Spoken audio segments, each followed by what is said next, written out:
আমন্ত্রণ চট্টগ্রাম সংবাদে, সঙ্গে আছি আমি সুমন চক্রবর্তী। শুরুতেই সংবাদ শিরোনাম। চট্টগ্রাম বন্দরে মাশুল কার্যকরের 1 মাসের স্থগিতাদেশে স্বস্তি নেই ব্যবসায়ীদের। চট্টগ্রামে গুরুত্বপূর্ণ কালুঘাট চাকতাই আউটার রিং রোডের কাজ প্রায় শেষ। আমদানি পণ্যের সরবরাহ ব্যবস্থা নির্বিঘ্ন রাখতে বঙ্গোপসাগরে অভিযান চালিয়েছে চট্টগ্রাম বন্দর কর্তৃপক্ষ। এবং সীতাকুণ্ডে অটোরিকশায় ছিনতাইকে কেন্দ্র করে ঘটেছে নৃশংস হত্যাকাণ্ড। শুনছিলেন সংবাদ শিরোনাম, এবারে বিস্তারিত। আলোচনা সমালোচনার পর চট্টগ্রাম বন্দরে আমদানি রপ্তানির মাশুল 1 মাসের জন্য স্থগিত করেছে সরকার। এতে ব্যবসায়ীদের স্বস্তি মেলেনি। তাদের আশঙ্কা, এলসি করা পণ্য দেশে আসতে সময় লাগে কমপক্ষে 2 মাস। ফলে 1 মাসের স্থগিতাদেশ কোনো কাজে আসবে না, বরং মাশুল কার্যকর হলে তার চাপ পড়বে ভোক্তাদের গাড়ে। বাজারে তৈরি হবে নতুন অস্থিরতা। বিস্তারিত জানাচ্ছেন সহকর্মী সোহেল মাহমুদ। চট্টগ্রাম বন্দর দেশের আমদানি রপ্তানির প্রধান কেন্দ্র। এখান দিয়ে আসে নিত্যপণ্যের বড় অংশ। তবে সম্প্রতি বন্দরে মাশুল বাড়ানোর সিদ্ধান্তে ব্যবসায়ীরা উদ্বিগ্ন হয়ে পড়েন। পরে 1 মাসের জন্য মাশুল স্থগিত করা হলেও উদ্বিগ্নতা কাটেনি ব্যবসায়ীদের। তাদের ভাষ্য, এলসি খোলার পর দেশে পণ্য আসতে সময় লাগে অন্তত 2 মাস। ফলে 1 মাসের স্থগিত আদেশ কোনো স্বস্তি দিচ্ছে না। 41% পর্যন্ত মাশুল বাড়ানো হলে কেবল ব্যবসায়ী নয়, এর চাপ সরাসরি গিয়ে পড়বে ভোক্তার উপর। ফলে বাজারে বেড়ে যাবে নিত্যপণ্যের দাম, তৈরি হবে নতুন অস্থিরতা। যুক্তিসঙ্গত কারণগুলো যদি ব্যবসায়ীদের সাথে বসে যদি এসব ডিসিশনগুলো নেওয়া না হয়, তাহলে কিন্তু এটা আলটিমেট দেশে ক্ষতিগ্রস্ত হবে। কারণ পরবর্তীতে কিন্তু সমস্ত খরচ কিন্তু এটা আপনার জনগণের উপরে যাবে। বন্দর কর্তৃপক্ষ বলছেন, 1986 সালের পর থেকে মাশুল বাড়ানো হয়নি। বে টার্মিনাল সহ বিভিন্ন প্রকল্পের ব্যয় মেটাতে মাশুল বাড়ানোর বিকল্প নেই। চট্টগ্রাম বন্দরের ট্যারিফ সর্বশেষ 1986 সালে করা হয়েছিল। এর পরবর্তীতে আমরা বিভিন্ন সময় উদ্যোগ নিয়েছি। সর্বশেষ একটা স্পেন ভিত্তিক একটা কনসালটেন্টের পরামর্শ অনুযায়ী আমরা তাদের সুপারিশ ক্রমে আমরা একটা ট্যারিফ প্রপোজাল দিয়েছি, যেটা সর্বশেষ আইন মন্ত্রণালয়ের মিটিং সময় অনুমোদিত হয়েছে। এটা আমাদের নৌ পরিবহন মন্ত্রণালয়, অর্থ মন্ত্রণালয়ের অনুমোদন ক্রমে এটা আইন মন্ত্রণালয়ের মিটিং নিয়ে এটা গেজেট জারি করা হয়েছে, যেটা 15 তারিখ থেকে কার্যকর। তবে ব্যবসায়ীরা বলছেন, এত বছর মাশুল বৃদ্ধি না হলেও প্রতি বছরই বাড়ছে ডলারের দাম। গত 39 বছরে বৃদ্ধি হয়েছে 4 গুণ, যা ইতিমধ্যে বহন করে আসছে ব্যবসায়ীরা। তখন ডলারের দাম ছিল, কিন্তু টাকার মূল্য ছিল 30 টাকা 40 পয়সা। এখন সেই ডলারের মূল্য কিন্তু প্রায় 122 টাকা। ইতিমধ্যে কিন্তু এই 39 বছরে এটি 4 গুণ অলরেডি আপনার একটা মূল্য বৃদ্ধি হয়ে আছে। তার সাথে যদি আপনি অ্যাভারেজ করেন, সে অ্যাভারেজে কিন্তু 3.61 পয়েন্ট কিন্তু গড়ে প্রতি বছর কিন্তু এই ট্যারিফটা বৃদ্ধি হয়েছে চট্টগ্রাম বন্দরে। 1 মাসের স্থগিত আদেশও ব্যবসায়ীদের স্বস্তি নেই। তারা বলছেন, পুনর্বিবেচনা না হলে মাশুলের বোঝা পড়বে ভোক্তার গাড়ে, বাড়বে নিত্যপণ্যের দাম, কমবে বিনিয়োগ। সোহেল মাহমুদ, বাংলা টিভি, চট্টগ্রাম। চট্টগ্রামের কর্ণফুলী নদীর পাশ ঘেঁষে তৈরি হচ্ছে নগরের অন্যতম গুরুত্বপূর্ণ অবকাঠামো Kalughat Chaktai outer ring road. এই প্রকল্পের কাজ প্রায় শেষ। এটি বাস্তবায়ন হলে নগরীর দীর্ঘদিনের যানজট নিরসনে আসবে বড় ধরনের স্বস্তি। ইতিমধ্যে সড়কটি হয়ে উঠেছে পর্যটকদের নতুন দিগন্ত। বিস্তারিত জানাচ্ছেন সহকর্মী চৌধুরী এমরান। চট্টগ্রাম মহানগরীর যানজটের সমস্যা নিরসনের আরও একটি বড় পদক্ষেপ। 90% কাজ শেষ। কর্ণফুলী নদী পার ঘেঁষেই নির্মিত হচ্ছে নতুন আউটার রিং রোড। এই প্রকল্পটি বাস্তবায়িত হলে দক্ষিণ চট্টগ্রাম থেকে শহর কেন্দ্রিক এগিয়ে সরাসরি উত্তর চট্টগ্রামে যুক্ত হওয়া সম্ভব, যা নগরীর পরিবহনের ব্যবস্থা আনবে যুগান্তকারী পরিবর্তন। 3000 কোটি টাকারও বেশি বরাদ্দ, 8 কিলোমিটার রোড সম্পূর্ণ। দীর্ঘদিন ধরে ভোগান্তির শিকার হচ্ছে রাস্তা হলে যাতায়াতের অনেক সুবিধা হবে বলে এখন যে সময় লাগে তার অর্ধেক সময় গন্তব্যে পৌঁছানো সম্ভব হবে। আপনার চালু হয় বা কোনো যদি কাজকর্ম যদি বা বন্ধ থাকে বা স্থগিত থাকে, তাহলে আমরা এই কাজগুলোতে আমরা সুন্দরভাবে করতে পারবো না। যদি এই কাজগুলো সুন্দরভাবে চালু হয়ে যায়, যদি স্থগিত বন্ধ না থাকে, তাহলে রাস্তায় যে যানজটগুলো আছে এগুলো সব ক্লিয়ার হয়ে আমরা সুন্দরভাবে রাস্তা দিয়ে চলাচল করতে পারবো। যে আমরা রিং রোডটা যেন অতি দ্রুত কাজটা যেন মানে সম্পূর্ণ হয়। এখানে কাজটা শুরু হয়েছে 5 আগস্টের পর থেকে কাজটা একদম শুরু হয়ে আছে, যাতে মানে যোগাযোগ ব্যবস্থা যাতে সুবিধা হবে যদি আপনারা যদি মানে অতি দ্রুত কাজটা যদি চালিয়ে যান। নগরীর মূল অংশে দীর্ঘদিন ধরেই চলমান যানজট, বিশেষ করে বন্দর ও শিল্পগ্রামী পণ্যবাহী ট্রাকের চাপ কমাতে নেওয়া হয়েছে এই প্রকল্পের উদ্যোগ। নতুন রিং রোডটি কর্ণফুলী পশ্চিম পার বরাবর পতেঙ্গা থেকে আনোয়ারা হয়ে বাঁশখালী পর্যন্ত বিস্তব্ধ হবে বলে জানিয়েছেন এই ব্যবসায়িক নেতা। এই যে লিং রোডটা হচ্ছে, এটা দক্ষিণ চট্টগ্রামের মানুষদের জন্য এই যাতায়াতের যে ব্যবস্থাটা আছে এটা খুব সহজ হবে।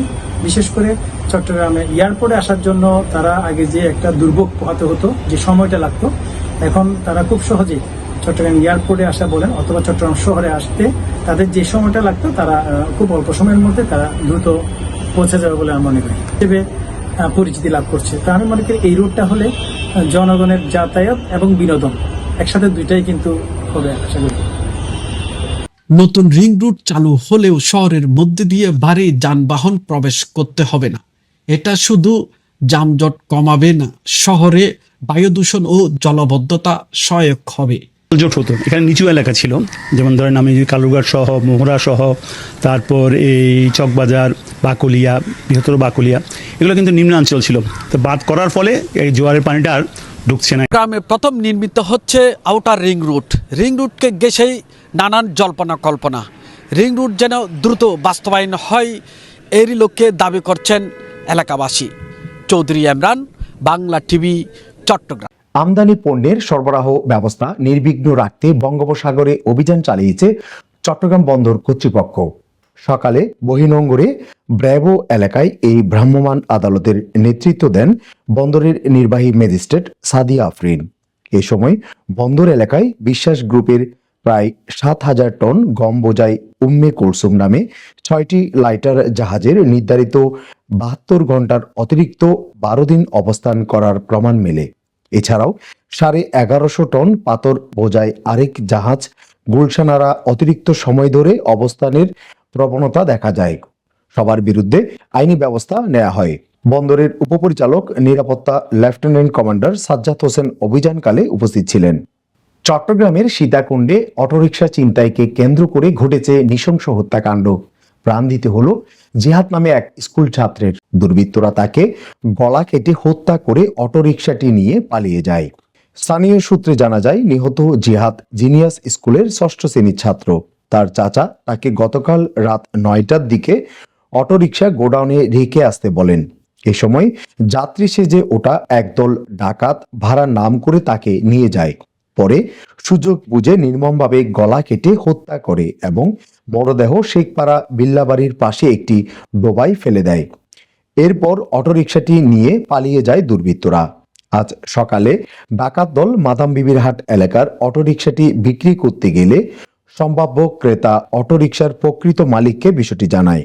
খবর পেয়ে মালিক ও স্থানীয়রা গিয়ে ডাকাত চক্রের 2জনকে আটক করে এবং অটোরিকশাটি উদ্ধার করে। সীতাকুণ্ডের মডেল থানার ওসি জানান, এটি অটোরিকশা ছিনতাইয়ের উদ্দেশ্যে সংগঠিত হত্যাকাণ্ড বলে প্রাথমিকভাবে ধারণা করা হচ্ছে।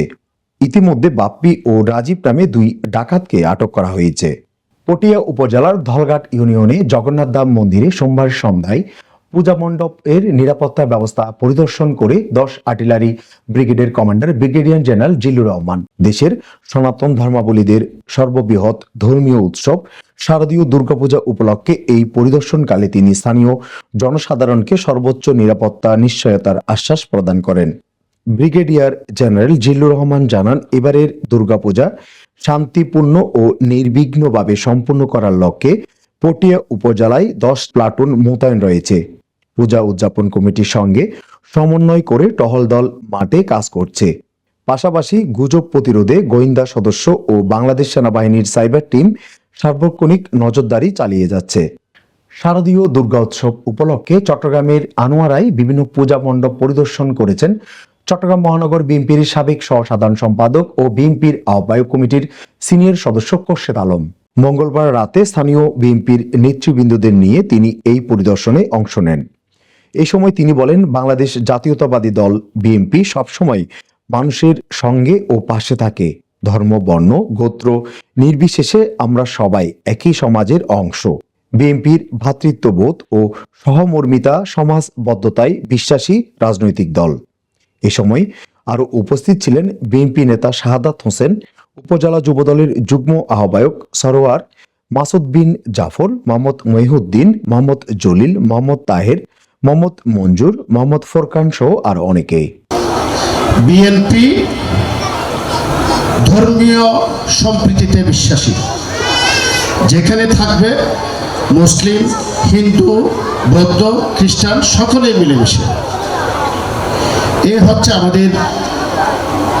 আমাদের সবচেয়ে বেশি প্রতিজ্ঞা, বিএনপির প্রতিজ্ঞা।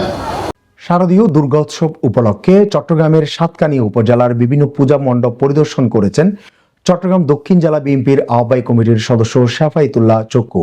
মঙ্গলবার রাতে তিনি পূর্ব নলুয়া শ্রী শ্রী রাধাকৃষ্ণ মন্দির, মরফলা শ্রীপাড়া নারায়ণ মন্দির ও মরফলা শ্রী শ্রী দক্ষিণা কালী মন্দির পরিদর্শন করেন এবং পূজার আয়োজকদের সঙ্গে শুভেচ্ছা বিনিময় করেন। পরিদর্শনকালে তিনি পূজা উদযাপন পরিষদের নেতৃবৃন্দদের হাতে তার ব্যক্তিগত তহবিল থেকে আর্থিক অনুদান তুলে দেন। এই সময় আরও উপস্থিত ছিলেন নুরুল আফসার, অ্যাডভোকেট ওমর চৌধুরী, উত্তর সাতকানিয়া যুবদলের সদস্য সচিব শহীদুল্লাহ, এম এ মোমিন, মোহাম্মদ দিদার, মোহাম্মদ শওকত আলী সহ বিএনপি ও অঙ্গ সহযোগী সংগঠনের নেতাকর্মীরা। হাটহাজারী উপজেলা প্রশাসনের পক্ষ থেকে উপহার পেলেন মানবিক এনাম। মঙ্গলবার সকালে উপজেলা নির্বাহী অফিসার ইউনো মোহাম্মদ আবদুল্লাহ আল মুমিন থেকে এনামুল হককে একটি নতুন রিকশা কিনে দেওয়া হয়। উপজেলা নির্বাহী কর্মকর্তা আবদুল্লাহ আল মুমিন সেটি এনামুল হকের নিকট হস্তান্তর করেন। এই বিষয়ে ইউনো বলেন, সম্প্রতি এনামুল হকের বিষয়ে জাতীয় পত্রিকায় সংবাদ প্রচার হওয়ার পর তা সোশ্যাল মিডিয়ায় ছড়িয়ে পড়ে। বিষয়টি উপজেলা প্রশাসনের নজরে আসে। এনামুল হকের একমাত্র চাওয়া ছিল নিজের একটি রিকশা, যাতে প্রতিদিন মালিককে জমা দিতে না হয় এবং সংসারের কিছুটা স্বস্তি আসে। তাই তাকে একটি রিকশা উপহার দেয়া হয়। সুবিধা হবে, ও নিজের সংসারের জন্য সুবিধা হবে, নিজেও চলতে পারবে এবং যে একটা মহৎ উদ্যোগ ও নিয়েছে যে অসহায় রোগীদের ফ্রিতে হাসপাতালেও নিয়ে যায়, সেটাও আরও ভালোভাবে করতে পারবে। আমরা ওর জন্য শুভকামনা থাকবে। এবার প্রবাসী চট্টগ্রাম।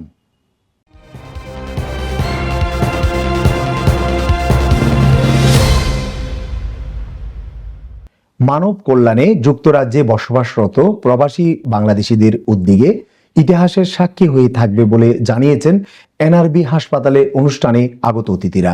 সিলেটে ওসমানী নগরের উমরপুরে একটি হাসপাতাল নির্মাণের জন্য রমফোর্ডের দ্য সিটি প্যাভিলিয়নে গত রবিবার সন্ধ্যায় একটি চ্যারিটি ডিনার আয়োজন করা হয়। তহবিলের সংগ্রহ অনুষ্ঠানে নজির সৃষ্টি করে 800 জনেরও বেশি মেয়র, ব্যবসায়ী, কাউন্সিলর সহ বিভিন্ন সংগঠনের প্রতিনিধিরা অংশ নেন। ডিনার থেকে সংগ্রহ করা হয় 565,000 পাউন্ড।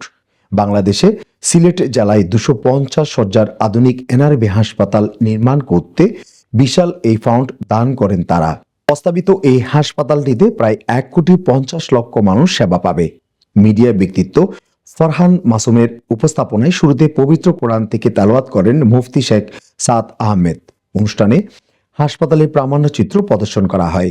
প্রতিষ্ঠাতা লুৎফুর রহমানকে স্বাগত বক্তব্যের মধ্য দিয়ে শুরু হওয়া অনুষ্ঠানে বক্তব্য রাখেন উমরপুর ইউনিয়নের chairman Golam Kibria, Canary Wharf গ্রুপের সাবেক পরিচালক ডাক্তার জাকির খান, সাবেক British high commissioner Anwar Chowdhury, supreme কোর্টের বার অ্যাসোসিয়েশনের সাবেক ভারপ্রাপ্ত সম্পাদক মাহফুজুর রহমান মিলন, এইচএসসি কনসালটেন্ট ও চেয়ারম্যান আরএফসির ডাক্তার জিয়াউল হক, এমএসির সিইও সালমান মুস্তফা, মার্কেটিং ও branding director Arfan Bin Tarek, senior project director Shafiqul Islam Sikder, CEO brigadier general ডাক্তার আবদুল্লাহ আল হারুন, সলিসিটর ও প্রেটন আবুল কালাম, এশিয়া কারির প্রেসিডেন্ট ইয়াওয়ার খান, রফিক হায়দার, এনআরবি ব্যাংকের চেয়ারম্যান ইকবাল আহমেদ সহ অন্যরা।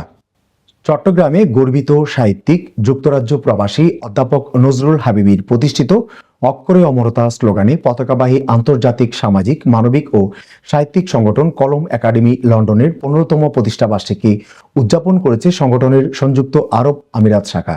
শনিবার এই উপলক্ষে সংযুক্ত আরব আমিরাতের রাজধানী আবুধাবির একটি রেস্টুরেন্টের হল রুমে সংগঠনের আমিরাত শাখার সভাপতি আবু তৈয়ব চৌধুরীর সভাপতিত্বে একটি সংক্ষিপ্ত আলোচনা সভার আয়োজন করা হয়। সংগঠনের অন্যতম উপদেষ্টা ও ফার্স্ট আবুধাবির ব্যাংক কর্মকর্তা মোহাম্মদ জাফর ভুঁইয়ার সঞ্চালনায় আলোচনা সভায় বক্তারা লেখকদের জন্য আলাদাভাবে মন্ত্রণালয় গঠন, বিশ্বব্যাপী বাংলা ভাষাভাষী লেখকদের জন্য দেশের একটি লেখক কল্যাণ ব্যাংক ও সাহিত্য মন্ত্রণালয় প্রতিষ্ঠার দাবি সহ 19টি দাবি জানানো হয়। আলোচনা সভায় বক্তব্য রাখেন ব্যবসায়ী মাহবুব খন্দকার, প্রধান উপদেষ্টা ও সাংবাদিক জাহাঙ্গীর কবির বাপ্পি, সাংবাদিক এম আব্দুল মান্নান, উপদেষ্টা ও বিশিষ্ট কবি ও সাংবাদিক মোহাম্মদ ফরহাদ হোসাইন, প্রচার ও প্রকাশনা সম্পাদক সাংবাদিক মাহবুব সরকার, নির্বাহী সদস্য মাহবুবুল আলম, সদস্য রফিকুল ইসলাম রোমান, ব্যবসায়ী মাসুম মাইনুদ্দিন এবং সাংবাদিক আব্দুল মান্নান রানা, মাহফুজুর রহমান সাগর, নাসির উদ্দিন সহ অন্যরা। সভা শেষে প্রতিষ্ঠা বার্ষিকীর কেক কাটার মধ্য দিয়ে অনুষ্ঠানের সমাপ্তি হয়। শেষ করব চট্টগ্রাম সংবাদ, তবে যাবার আগে সংবাদ শিরোনামগুলো জানিয়ে দিচ্ছি আরো একবার। চট্টগ্রাম বন্দরে মাশুল কার্যকরের 1 মাসের স্থগিতাদেশে স্বস্তি নেই ব্যবসায়ীদের। চট্টগ্রামে গুরুত্বপূর্ণ কালুঘাট চাকপাই আউটার রিং রোডের কাজ প্রায় শেষ। আমদানি পণ্যের সরবরাহ ব্যবস্থা নির্বিঘ্ন রাখতে বঙ্গোপসাগরে অভিযান চালিয়েছে চট্টগ্রাম বন্দর কর্তৃপক্ষ। এবং সীতাকুণ্ডে অটোরিকশায় ছিনতাইকে কেন্দ্র করে ঘটেছে নৃশংস হত্যাকাণ্ড। এই ছিল চট্টগ্রাম সংবাদে। বাংলা টিভির অনুষ্ঠান ফেসবুকে দেখতে ভিজিট করুন www.facebook.com/banglatv.live। এছাড়াও বাংলা টিভির অনুষ্ঠান ইউটিউবে দেখতে ভিজিট করুন www.youtube.com/@banglatv live। এতক্ষণ সঙ্গে থাকার জন্য ধন্যবাদ। আল্লাহ হাফেজ।